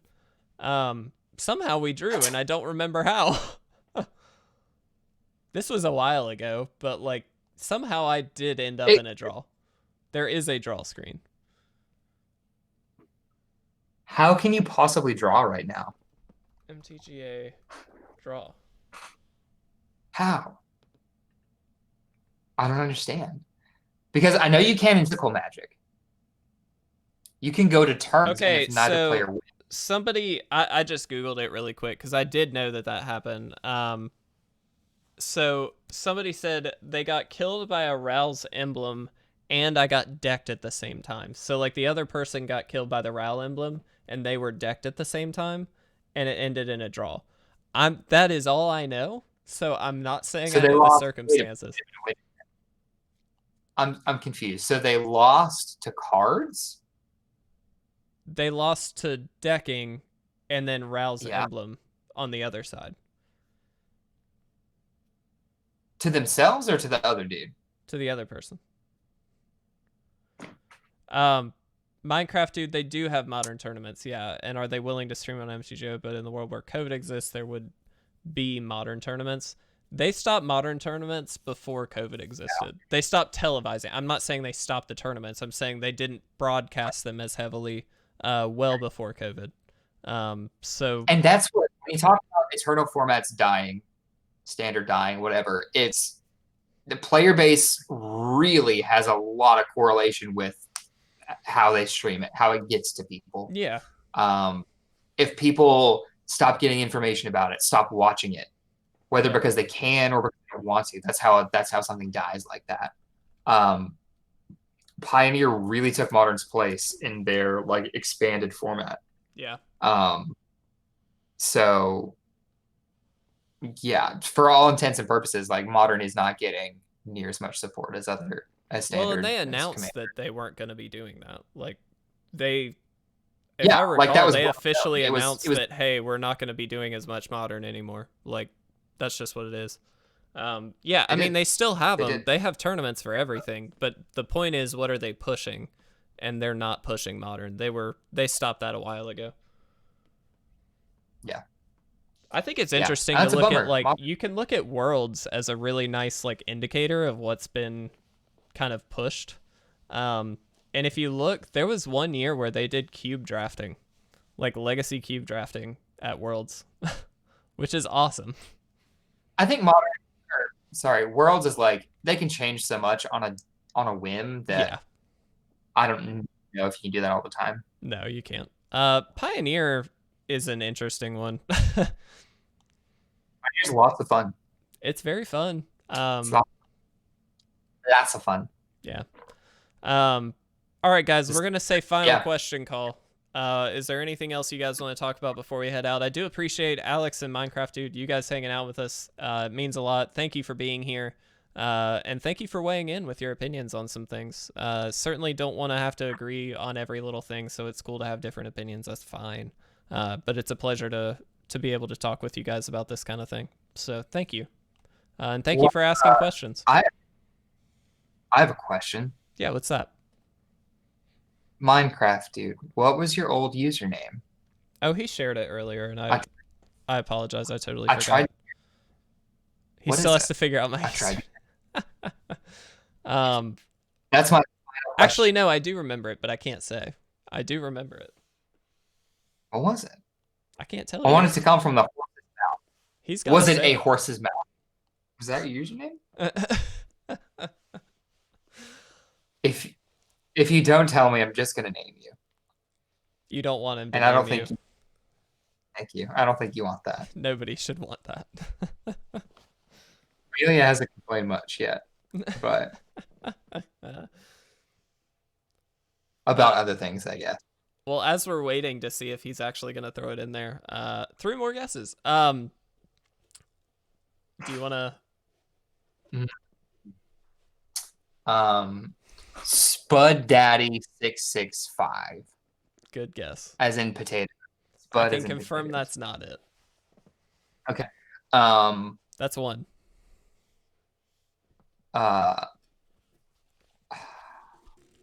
Was it?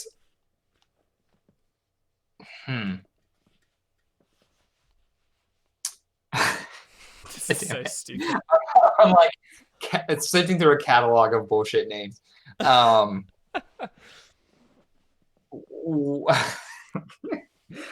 it? I'm gonna go with drag queen names. Was it Test Tickle? Don't do this. Was it Test Tickle? Please don't.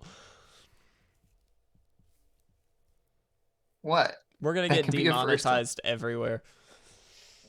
Not on Twitch, baby. Not on Twitch, but we port this over to YouTube and